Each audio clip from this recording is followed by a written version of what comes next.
For thousands of years, people were using the shores of Lake Mendota in Wisconsin as a canoe share parking lot.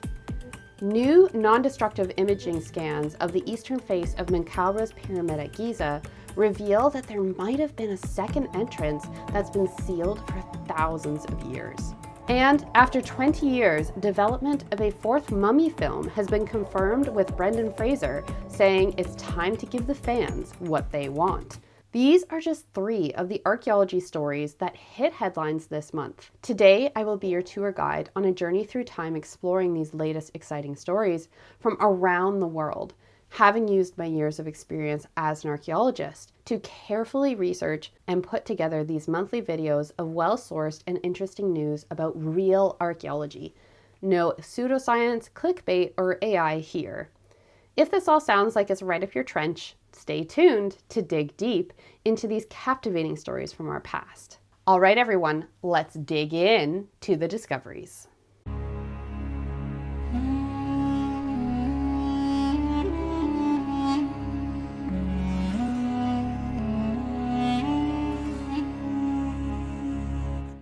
We have 8 stories today in our top discoveries segment, presented in chronological order, starting with the one that goes the farthest back in time. Our journey begins in the stone hills of southeastern Turkey at the site of Karahan Tepe. And no, this isn't deja vu for last month's video, which started with the same site.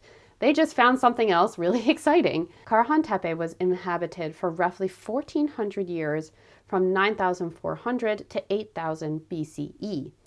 3 major settlement phases have been identified that reflect evolving architectural styles: early circular rooms carved partly into bedrock, later rounded corner rectangular buildings, and eventually fully rectangular structures. What makes this site particularly compelling is the blend of domestic and communal architecture, from early houses to monumental structures decorated with sculptures. Now, a new 17-meter in diameter building has been unveiled that is unlike anything found at the site before. Its floor is carved directly into the bedrock, and there are human heads sculpted into the walls and several seated human statues placed on the ground. 3 wide, tiered stone benches curve around a central focal point where a prominent sculpture is positioned. This layout is reminiscent of later amphitheaters and odeons rather than a temple like you might expect of an early communal space. Archaeologists instead think that it served as a place for people to come together and socialize rather than one strictly dedicated to worship. This could have been a place where people not only practiced rituals, but also storytelling, decision-making, or communal ceremonies that helped reinforce unity and identity among the early inhabitants.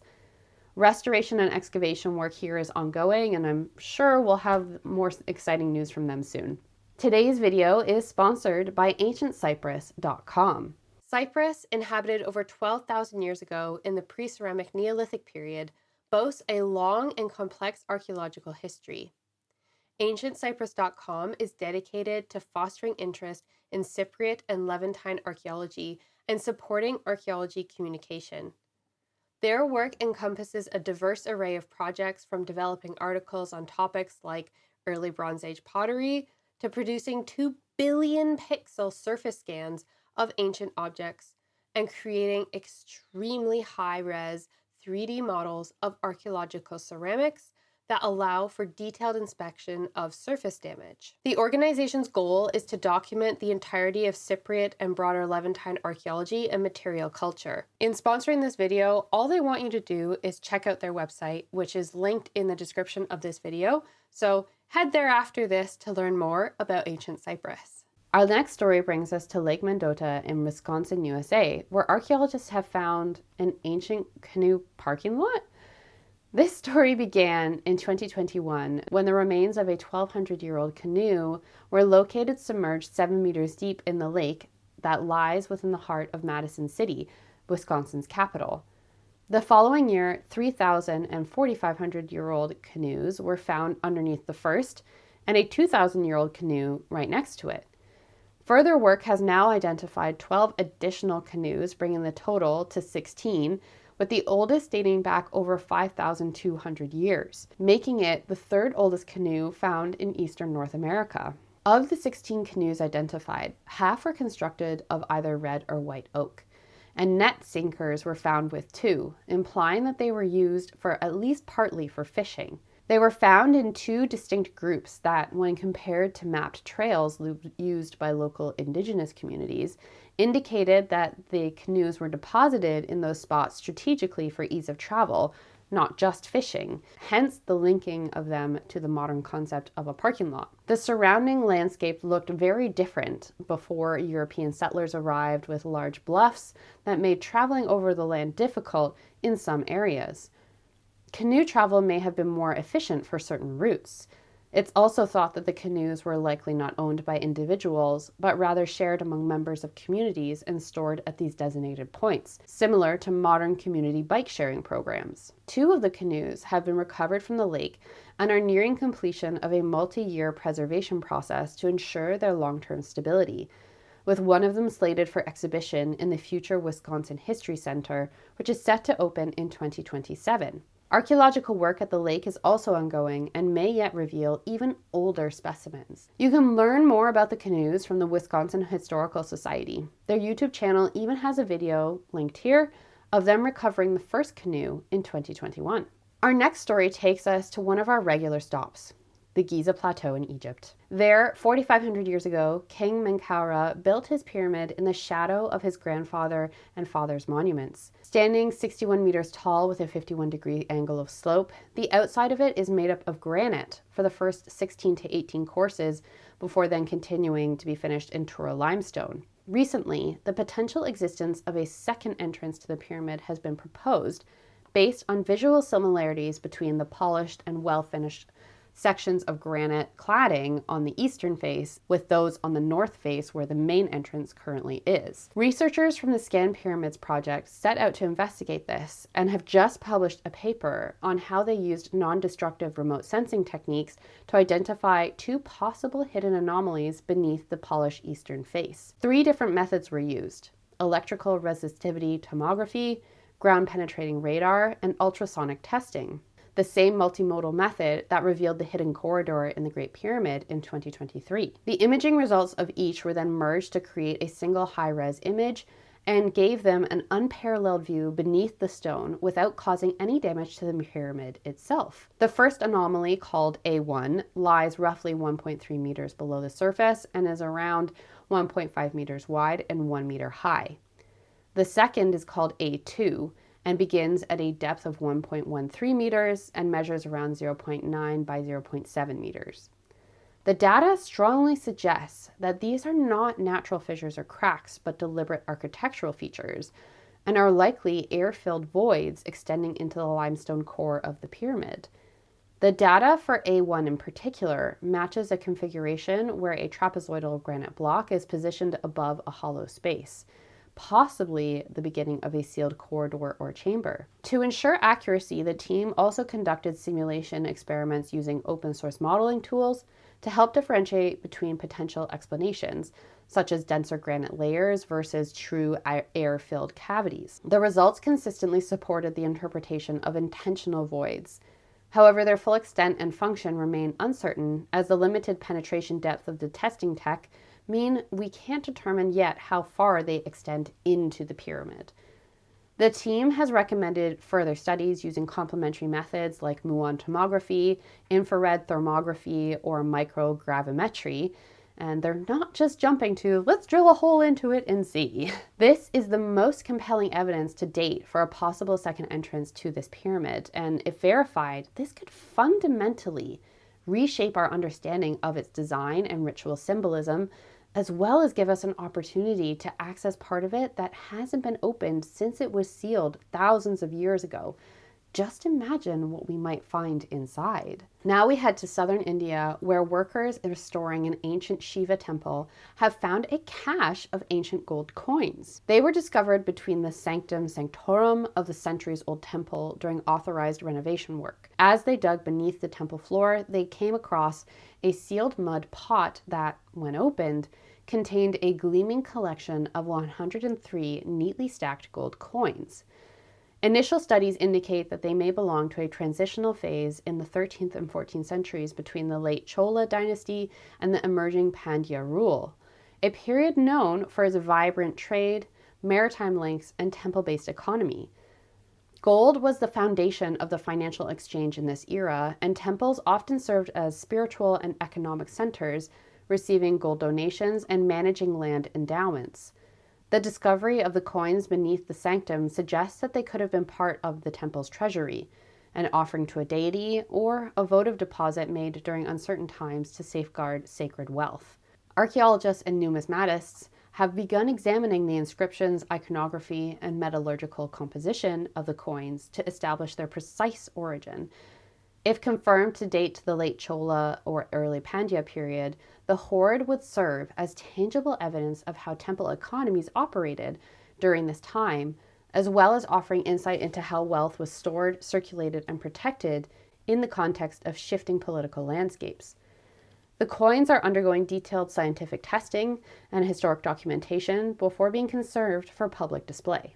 We head next to Easter Island, also known as Rapa Nui, and its famous statues, the moai, of which over 1,000 were carved between 800 to 400 years ago out of volcanic tuff. Often mistaken for mere heads, they have full bodies buried beneath the earth. Each statue represented revered ancestors and symbolized the power of the clan that erected it. And yet, how they were transported from the quarries has remained a mystery. The island's sparse vegetation couldn't support large-scale timber transport, and the bases of the statues showed wear patterns inconsistent with dragging. Legends among the Rapa Nui people have long spoken of statues that walked to the shore under the guidance of ancestral spirits. For years, this was dismissed as myth, but now, new research using a blend of physics, 3D modeling, and experimental archaeology suggests that these oral histories may contain a core of truth. High-resolution 3D scans of the statue revealed two key design traits: a D-shaped base and a slight forward tilt, which weren't accidental. They positioned the center of gravity in such a way that the statue could rock gently forward when pulled from the sides. A full-scale concrete replica was then built to test this theory. Ropes were tied to its head or shoulders, and a group of 18 volunteers in two groups stood to either side and pulled the ropes alternately to create a rocking motion that shifted the center of gravity, causing the moai to tilt and pivot slightly ahead. A small forward lean in the design helped the statue self-correct and avoid falling backwards. The group managed to move the replica 100 meters in just 40 minutes, walking the statue to its destination using nothing more than rope tension, gravity, and coordination. This theory is further supported by the concave shape of Rapa Nui's ancient roads, whose curvature would have helped stabilize the statues to prevent them from tipping sideways. This shape also would have posed significant structural problems for any solution involving wooden rollers or frames that would lie perpendicular to the road. Some moai found toppled along transport routes suggest that accidents occurred during upright movement rather than horizontal dragging. While the walking hypothesis is strongly supported by the evidence, the researchers admit that not every moai might have moved this way. Smaller or damaged statues might have required different modified methods, and getting them started from a standstill remains the trickiest part of the process. Nevertheless, this study challenges long-standing misconceptions that the moai were dragged by thousands of slaves or the products of a collapsed civilization. Instead, it suggests a highly organized and sustainable society, capable of monumental construction through cooperation and scientific understanding. Next, we go to Benin City in Nigeria, where a historic archaeological effort has unearthed new insights into the ancient kingdom of Benin's urban development, artistry, and cultural evolution. Conducted from 2022 to 2024, the Museum of West African Art Archaeology project marked the largest excavation in Benin City in half a century and one of the most extensive pre-construction archaeological programs ever undertaken in West Africa. Once the seat of the powerful kingdom of Benin, the city was famous for its sophisticated urban layout and artistic brilliance. Its most celebrated creations, the Benin bronzes, are masterpieces of metalworking and historical storytelling. The city suffered immense devastation in 1897 when British forces raided the royal palace, looting thousands of artworks and destroying much of its built heritage. For decades, the archaeological record remained largely unexplored until now. Led by an international consortium of expert archaeologists, the project also had over 60 Nigerian archaeologists and technicians participating and gaining advanced training, a major capacity building legacy for West African heritage. The excavations took place across two major construction sites, the Museum of West African Art Institute and the Rainforest Gallery, both located within the historic core of Benin City. The dig went down to between 1.5 to 3 meters deep, revealing a history of human occupation that stretches from the first millennium CE to the modern post-independence era. Radiocarbon dating showed that some layers predate the rise of the Benin Kingdom itself, suggesting that the area was already an important settlement before the city's royal and political institutions emerged. The main occupation sequence begins around the 14th century, aligning with the consolidation of the kingdom. Layers from the 16th and 17th centuries correspond to the zenith of the kingdom's political power, trade, and artistic production. Among the most striking discoveries were ritual and artisanal features, such as complex shrine areas marked by carefully arranged upturned pots, clusters of cowrie shells, and molded chalk. Evidence of metalworking workshops was found nearby, including lead slag, crucible fragments, and traces of copper alloy residues, offering rare physical proof of the sophisticated techniques used to create the world-renowned bronzes. Complementing these were finds of imported glass, bottles, and ceramics, such as 19th century European gin and trade bottles.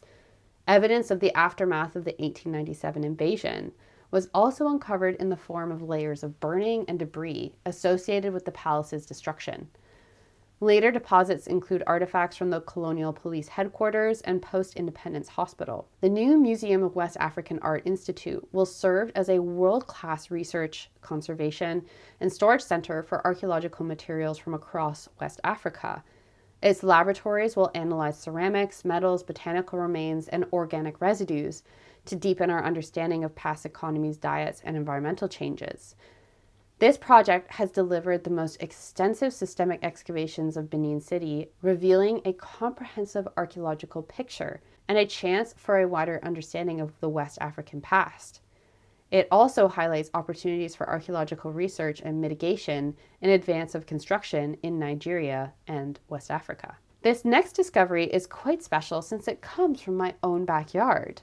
Edinburgh in the UK, where evidence of the Black Death in the city has been found on the remains of a teenage boy who died in the 14th century. The boy's remains were originally exhumed in 1981 from the grounds of St. Giles Cathedral on the Royal Mile and have just recently undergone ancient DNA, stable isotope analysis, and radiocarbon dating. The City of Edinburgh archaeologist John Lawson is here to tell us about this exciting find. Let's dig into what he had to say. Okay, John, welcome to the channel. It's an absolute pleasure to have you here and speak to you today about this discovery right from my own backyard. I'm going to jump right into my first question today, which is, can you give us a brief background on St. Giles Cathedral and its cemetery? Thanks, Rachel, for inviting me along. St. Giles Cathedral, like Edinburgh, celebrated its 900th anniversary technically in 1124. So effectively, it was built by or commissioned by David I, and it stood, like today it stands in the middle of the High Street Royal Mile. When it was built, it probably was constructed at the end of the first medieval time. David I created this medieval time, a long tail from the castle all the way down to Holyrood. It became sort of a parish church. So it's very much smaller than you see today. For those who haven't visited, it's a very much a late medieval church. But the original one was a lot smaller, very much a Romanesque Romanesque church. And outside it was a graveyard, which in the medieval period extended around the church, and halfway down the hill to the south of it, there's a fantastic plan of the town in 1647 by Gordon Rothermere, and that shows basically what like medieval town was like. And you can see the Parliament buildings, the law courts for those were built actually on the graveyard, but you can still see the graveyard going down. The church itself today is built on parts of the graveyard, so our first burials are actually external to the graveyard. And by the 14th century is a period of big change. The church was built over the graveyard. So when we try and explain the graveyards, you have to sort of remember these are actually outside, but then somehow at some point, oh no, they're actually now inside. And so, as you said, some of these burials were exhumed in the 1980s. Can you tell us more about exactly why this was done back then? Well, we were called in. The church wanted to build steps down to the crypt there. They were turning it into offices and latterly became a cafe, which is no longer in operation. When they were putting the steps in, they obviously had to, we called my predecessors go in to excavate the bodies and any archaeological remains that came up. So that's why we were called in. I think the main excavation was in 1981. So obviously this happened a little while ago, and that brings me to my next question, which is what exactly prompted you to look back into the story of these people and to do this new, fresh analysis that's made the headlines? What I sort of alluded to at the start was to celebrate the Edinburgh's 900th anniversary. I thought I'd get ahead of the game, but before I was asked to come up with something, well, we have these bodies we knew were started from the 12th century, we knew they were from the origin, so hence the title Edinburgh's First Burghers. So the idea was we excavated it in the 1980s. We published the results 25 years ago on Society of Antiquities Internet Reports. But we hadn't, at the time, that was very much an old style excavation. It was very good, I have to say, the report. But we didn't have a chance to throw modern forensic science in it. I've been working through a number of projects, like Edinburgh Tram projects with Aberdeen University in isotopic work. That wasn't even thought about 25 years ago. AD&A, working with the Crick Institute and also with the facial reconstructions. It lent itself to something to go back and actually look at these burials themselves, the individuals, try and tell their story. And it sort of complements a lot of the work we've been doing on the Edinburgh Tram project. So it's really a really good opportunity. The fact that we can actually see we're looking at Edinburgh's first people and tied in with that history of the people of Edinburgh, 900. And St Giles as well, being a fantastic partnership, because they celebrate the 900 as well. So it really brought everybody together to see who are these people. So that got the ball rolling. And on the back of what you've just said, what exactly is it that you guys have found by using all this new modern analysis of ancient DNA and stable isotopes? I have to say the results are still coming in. It's like any good project. We couldn't go for everything. So the project looked at 3 groups. When they were excavated, there were 5 separate graveyards within this small area, each roughly about 100 years in duration. So we thought, well, we can't look at all 115 burials. So we concentrate on looking at the burials from phases 1 and 2, which is basically the 12th and 13th century. Then we had 2, which we thought were actually 14th century, but when we got the carbon dating done, they turned out to be 100 years later. But there were 2 pilgrims, very unique burials in Scotland and very rare. And then the latter group were mid-15th century to mid-16th century. We had 2 chapels. One was the Tailors Guild, very much a mixed assemblage, but the other one was stood out. There was 9 burials, effectively, 8 of which were women. So we want, who are these people? I mean, why is it just a small group of women buried in the chapel ladies out? Right, we'll throw the science at it. So first of all, through a grant through Sarkavan Scotland, who helped out immensely on this, we looked at carbon dating all the burials we could, and through that we've actually identified at least 2 individuals that were alive at the time of the construction of the church, so you can actually claim to be Edinburgh's first people. That helped really looking at the phasing, so we've actually tightened up the phasing, and it really may sound strange, but it actually does tie in a lot with the history of the site, so you can actually, rather than having it's 12th century, you can see it's probably up to 1170, and we can actually tie in with it. And then the science has just really been fantastic. The early results are looking at diet of individuals, so we were able to see changes in diet for populations a bit. They were looking for more results. For instance, one of the women we excavated, she was actually alive when the church was constructed. Maybe it's a small girl. We know from the isotopic work that she had a very fishy diet, or marine diet, which changed through time. Her diet got less fishy. But importantly, in the isotopic work, by looking at where she was born and grew up and died. We're looking at somebody who was born possibly in the Western Isles, which is great. So we're looking at mobility. But intriguingly, she might have come from the south coast. Now, why that's important to me is we're looking at somebody that might be an Anglo-Norman coming in. So we're looking at really history at the time. Most of the isotopic work say they all come from the Lothians or Edinburgh, so they're very quite local. But this could be one of these people that's come in as part of that new wave of, I wouldn't say immigration, but certainly political power coming up. And it's actually quite intriguing to look at that individual more. Looking at the DNA, it's just coming very early, results are coming through. So one of it is actually being able to try and confirm the sex of all the individuals, which is important really for juveniles. They weren't given a sex because you're looking at the bones, you can't really tell that much. But now we can actually say that's X, Y, and Z. One of the research aims is to look at pathogens. The most important one is associated with leprosy, so we've got some lepers. But this individual, teenage boy, died in the 14th century.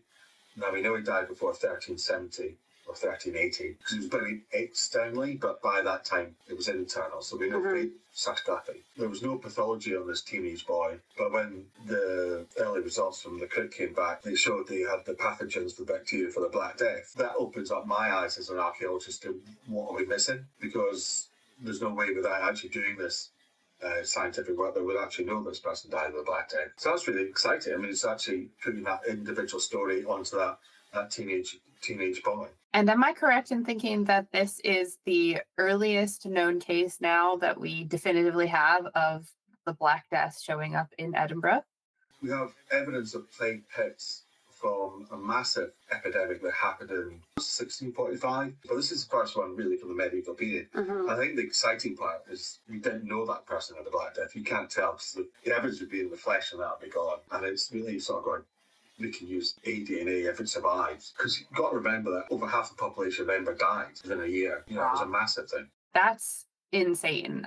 I knew that the Black Death had a high mortality rate, obviously, but I didn't realize, or I hadn't heard before that, even though I live in Edinburgh, that it actually killed off half of the population. That's crazy. And this analysis, I think, just goes to show how important it is to kind of revisit some of these older collections, because now we can actually learn so much more from the bones than we could before with all of this new analysis that's able to give us this insight into these diseases that were very fast acting and therefore didn't have an effect on people's skeletal systems. So it opens up a whole new avenue of research and pathology for what we know about the archaeology of disease. Yeah, it's a whole new world that's opening up, and it's now becoming very more commonplace. And the more we use it and do it, the more commonplace it may become, and just getting slightly cheaper. Big thank you to the Francis Crick Institute, who are doing a lot of this work on in kind, because we're part of a bigger project. That leads into my last question for today, which is, what is next for this project?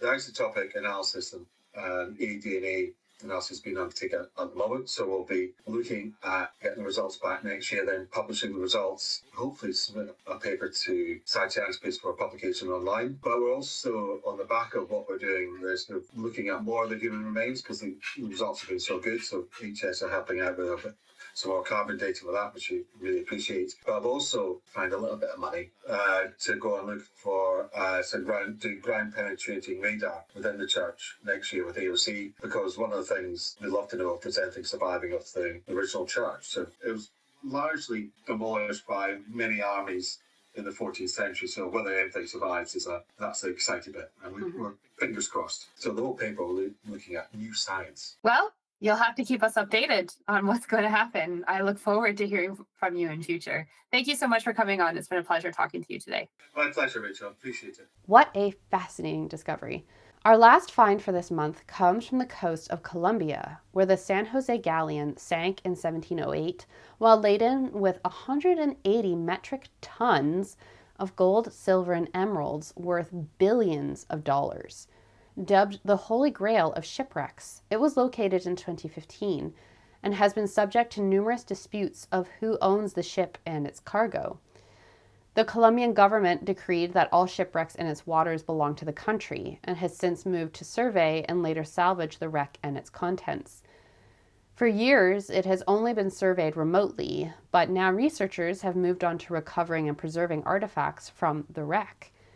In November, the Colombian Ministry of Culture revealed the first objects that have been taken up from the sea, including a bronze cannon, fragments of rope, wood, and metal associated with the cannon, 3 bronze and gold coins, 2 complete porcelain cups, and several porcelain fragments. The items were retrieved using robotic equipment and were quickly taken aboard a ship to be preserved.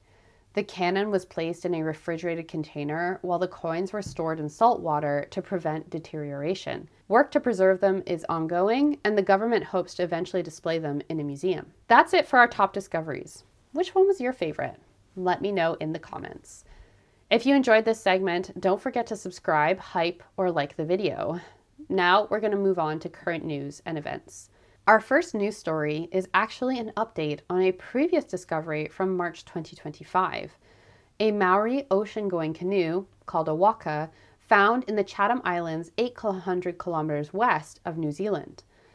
Found smashed into pieces in a creek, over 450 artifacts were recovered, including components of the canoe and a range of materials like shells, obsidian, and rope.